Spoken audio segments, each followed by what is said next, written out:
Ophia's Sister Soul, Parting the Veils, Book 1. Introduction by Signore Man Sequestra. The sum of our dreams can be strung into a prompt circle, casting our life journeys in the light of a stage production. Within such a play, we may see aspects of the plot that eluded us while we were identified with our roles within that drama. How many times have I witnessed this? The audience yells at the speaker on the stage, trying to awaken him or her to some crucial fact, despite knowing that such a ruckus can never alter the story's trajectory. The spectators can't help themselves. I hope you'll forgive me for all this dramatist's jargon. I am a man of the stage, and I speak as my nature and training lean. And I've been conditioned by my tenure as a sovereign, a wakeful dreamer.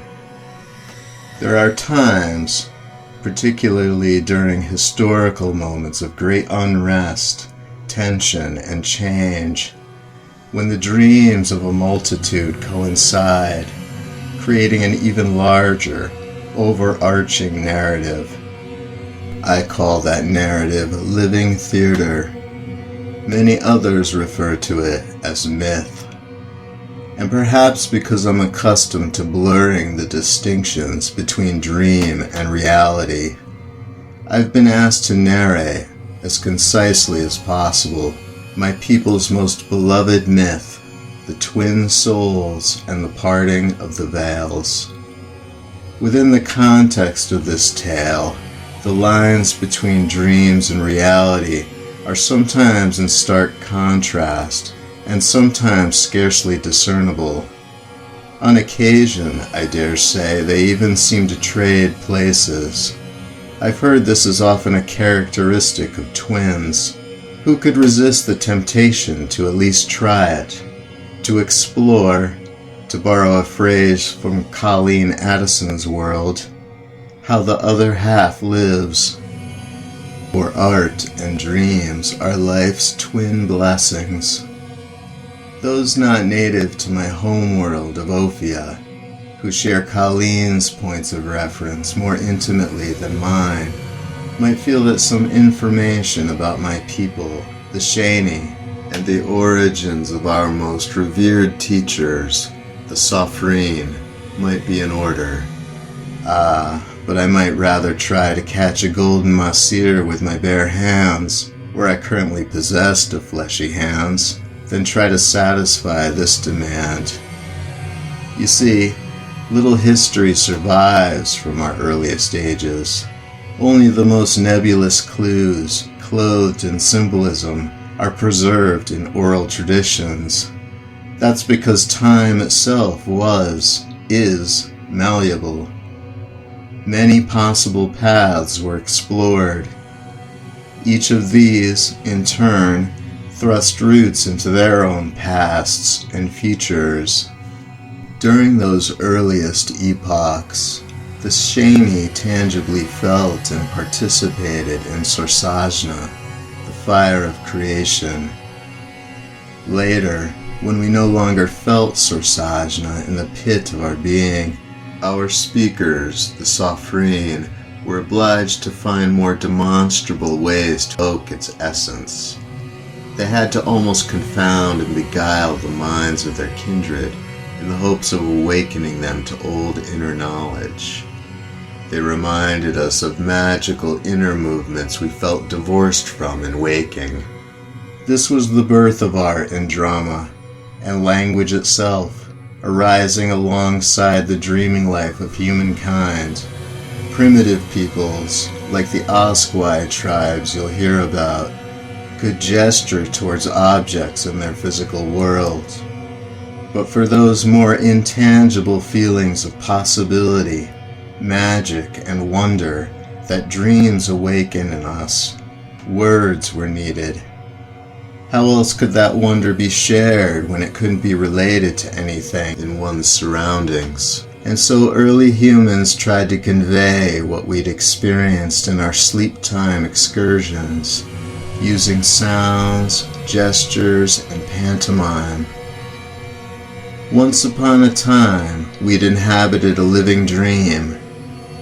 Then, suddenly, we were Ophia bound, entrenched in material bodies, and subjected to the laws of space and time.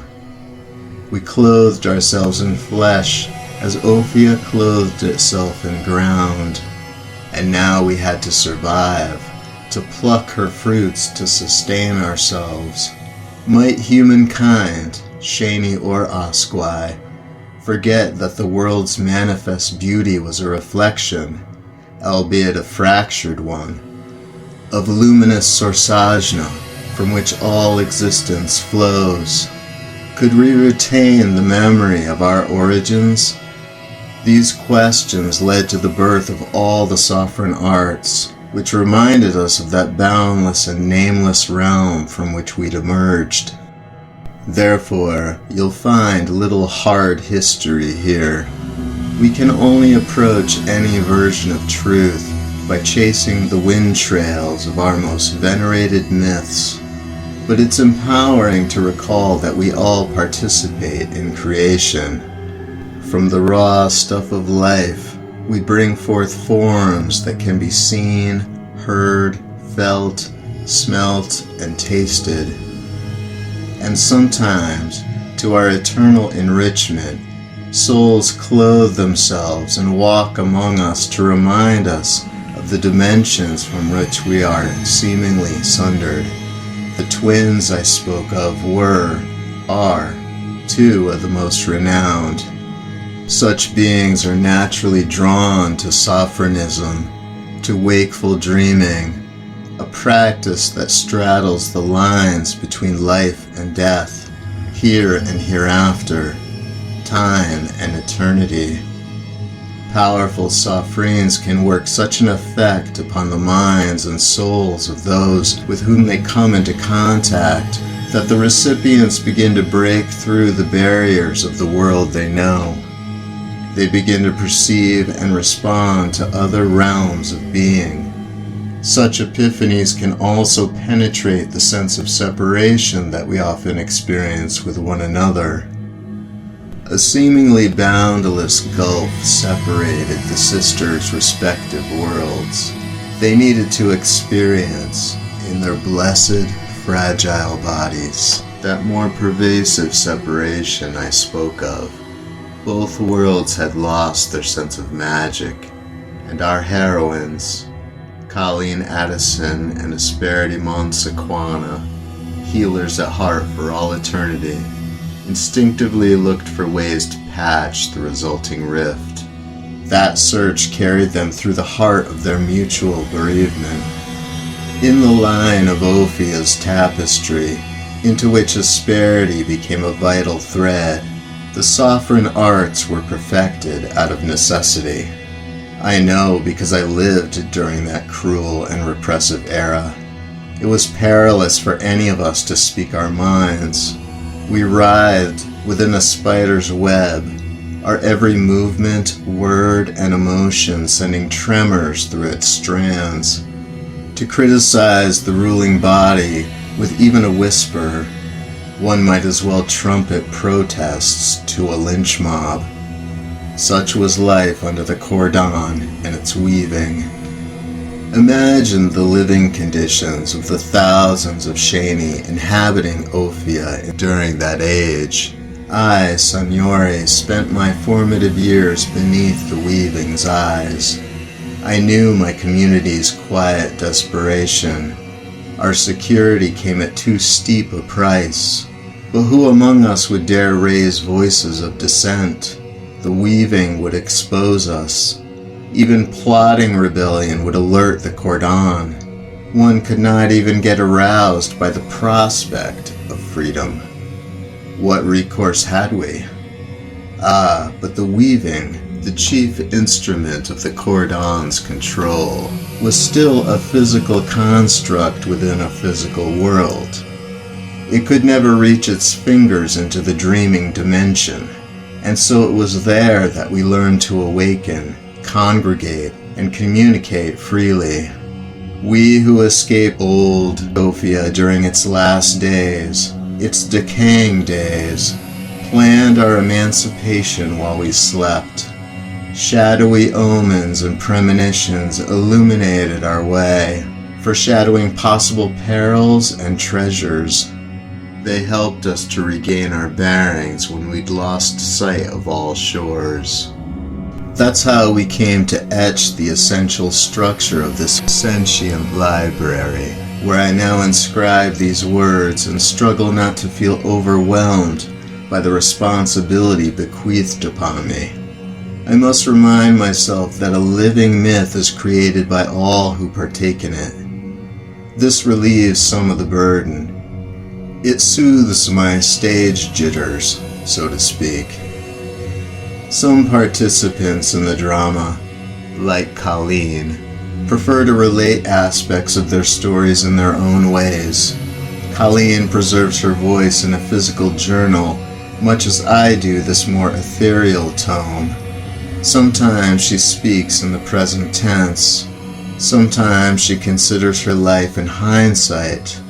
In either case, the denizens of countless worlds can now understand and in some ways participate in her journey. Such magic still astounds me. But what about those who might be considered our adversaries? Surely Jane Toe, Karya, Konatep, and Tumoset, among others, would abhor seeing their deeds so exposed.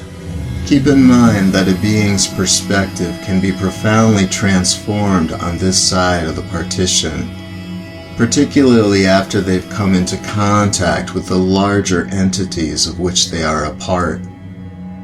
The drama we call Parting the Veils touched upon many worlds, altering their mental landscape and changing their historical trajectory. This could not have been achieved without every participant's contributions, even if their positions seemed destructive in the limiting field of time. Do not forget that contrast is often our greatest teacher within these mortal worlds. Those reading this testimony with at least a partial knowledge of its underlying myth may grow restless at this juncture. Yes, we know what the twins achieved in the end. They forged a pathway between the worlds, allowing each to recapture its sense of possibility and wonder. But what did they actually do? With that question, the road grows nebulous indeed. How does one recount the travels of two heroines who walked as much in their dreams as in waking? How does one do justice to the supporting cast? Again, forgive my theater training, when many of them aspired towards the same thing. Despite such daunting challenges, I've done my best to limn the journey of Asperity Monsequana and Colleen Addison and the forgotten art that united them finally, at least for long enough to alter the destinies of their respective worlds. It isn't always comfortable reading. For many beings on both sides of the partition, existence had grown unmistakably dark. Both worlds were purged in fire, floods, cyclones, and upheavals, whether one might interpret these in psychological or physical terms. And in the depths of their suffering, each world began to long more and more for the other. Sarpienta's fangs. If I persist like this, I'll likely be out of breath before I begin. But perhaps you can better understand my attachment to this story's emotional sweep if you consider, and as you'll discover, that I participated in some of its unfolding events, by which I mean I lived them in a physical body. Remember always that the distance between the worlds is, to awakened eyes, akin to the distance between our twin heroines, no more than the breadth of of a thought, or, as my teacher once said, naught but a wisp of gossamer gown.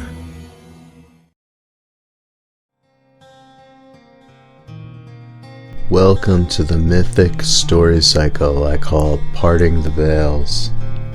I'm Seth Mullins, your narrator and author for this video and all the others on this channel. If you enjoy the world I'm creating here, liking, commenting, subscribing, and sharing really helps me out and inspires me to keep going with this. Thank you.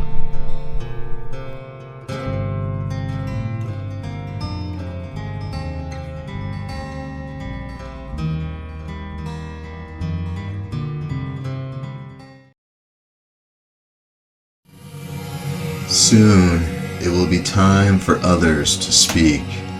But first, to prove my dramatist salt, I must paint the opening scene for my audience.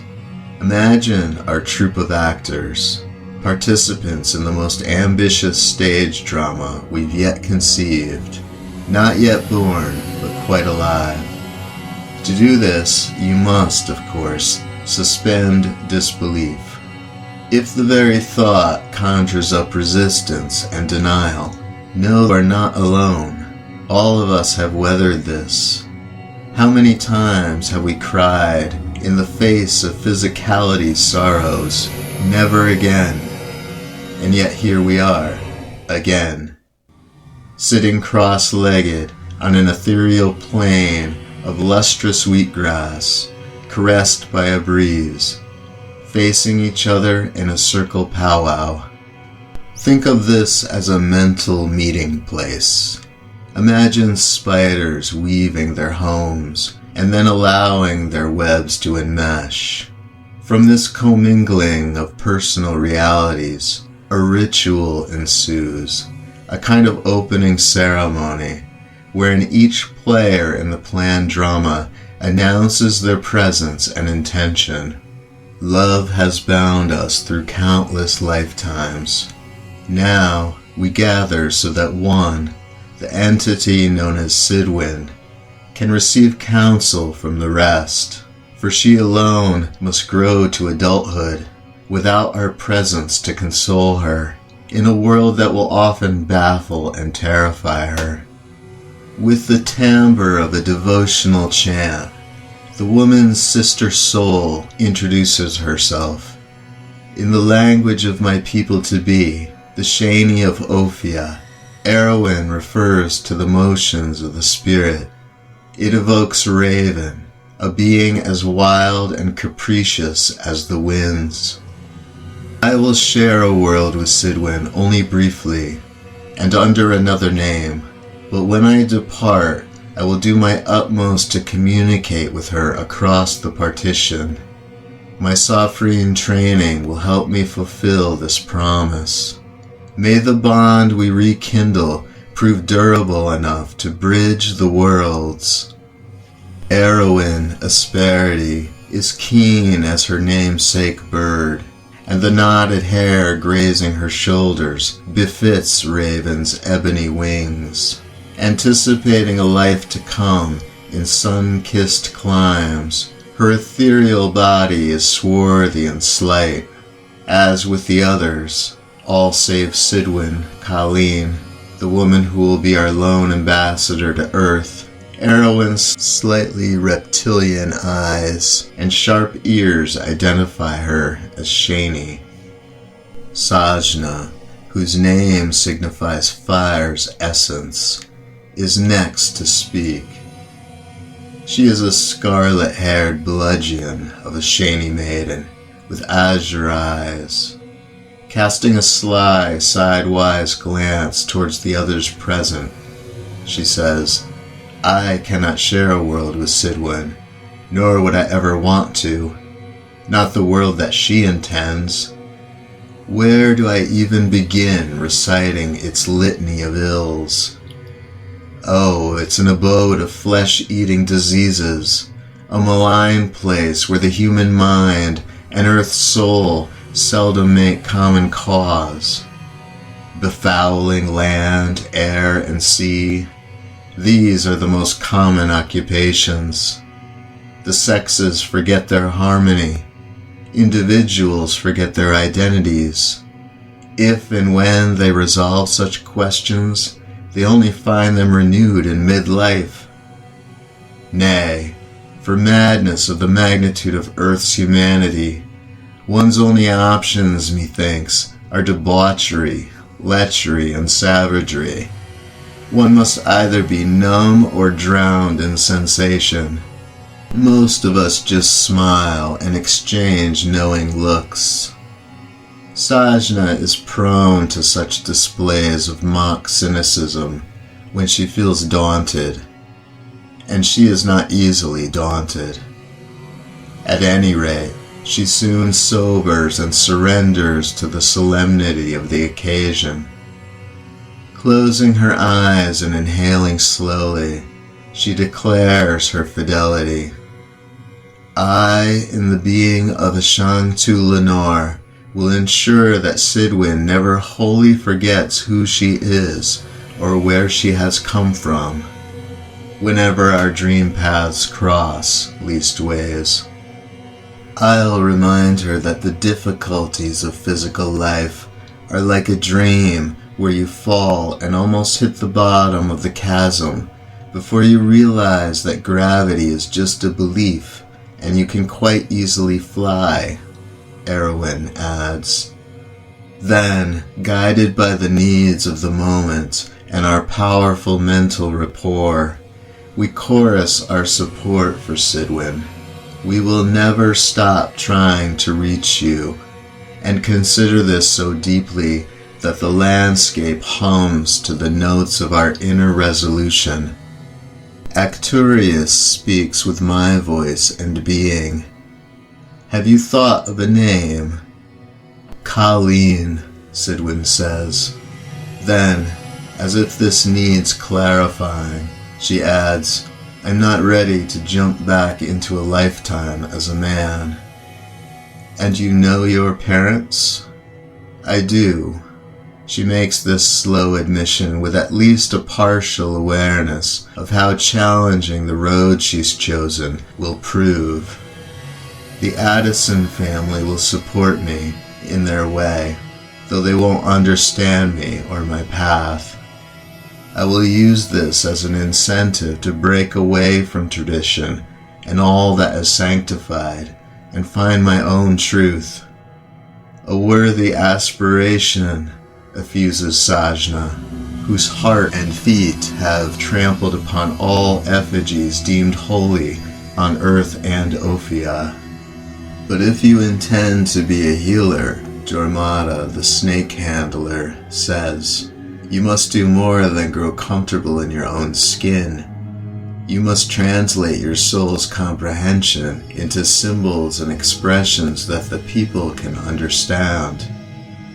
We'll have strong motivations this time, Erwin says on her sister's behalf. Circumstances that will splinter our personal worlds and open us to those other dimensions. These are the ruptures that Sidwin and I have planned together. There are lots of charlatans down there, Sajna cries.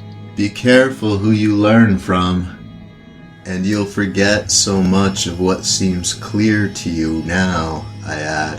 And this remark reminds us all of many lifetimes during which we'd truly and deeply forgotten. Those lifetimes are difficult to think back on, even now, Sidwin acknowledges. But we must embrace all of this. It is like stepping back from a canvas. I was a painter once, you remember? You step back to gauge a portrait's balance. You feel the aesthetic whole, and then start to discriminate. Maybe a little green coloration for visual interest here. Perhaps sharpen the shadows or heighten the light there. Like our various lifetimes, it doesn't evolve in a straight line. Something in her voice enables us to feel Sidwin's inner certitude and realize she has received what she needed from us. By silent consent, the formal portion of our powwow reaches its end. She and Erwin separate from the group, but all of us remain within the fluid, numinous landscape to lend our emotional support. And here I shall sign off for now, consigning myself to an omniscient narrator role until more personal commentary might bring needed clarity. Enjoy this tale as it unfolds. Recognize yourself within its tapestry. If you did not partake in the epic described herein, to some extent or another, on Earth or Ophia, you would not be reading these words. Signori mon sequestra, in the here-ness and now-ness, the sentient library.